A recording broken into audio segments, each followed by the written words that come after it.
You know, over and over through my walk with God from the very beginning, June 1987, I've just watched people over and over get puffed up to where they were thinking that they were more than what they were and wouldn't hear someone else.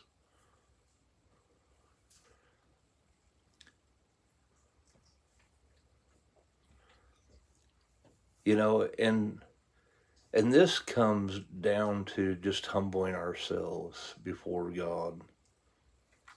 Look at what Jesus said in John 7:17. If anyone be willing to do the will of God, they'll know concerning the teaching or the doctrine, whether it comes from God or Jesus said whether it comes from myself, because they thought he done his miracles and signs and wonders by the prince of demons, Beelzebub. That's why he said that. He said,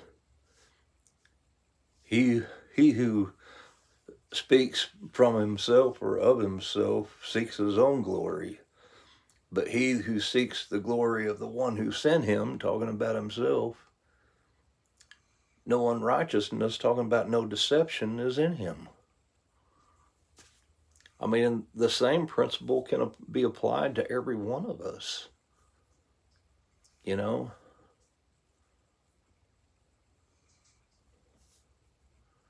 and it just comes down to if you want to believe a lie, you're going to believe a lie. This is what Paul was talking about in 2 Thessalonians 2 when he says, God shall send them a working delusion, a strong delusion, for their believing a lie. He's not talking about to make them believe a lie. He's saying because they wanted to, he went ahead and gave them the strong delusion because they believed the lie. Who had pleasure in the unrighteousness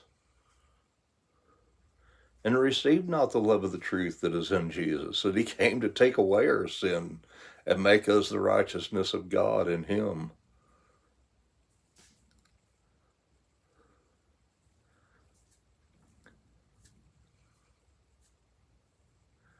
People were running after a Trinity that doesn't exist, or because 1 Timothy 2:5 is plain. Jesus is a man, and he's the mediator between us and God.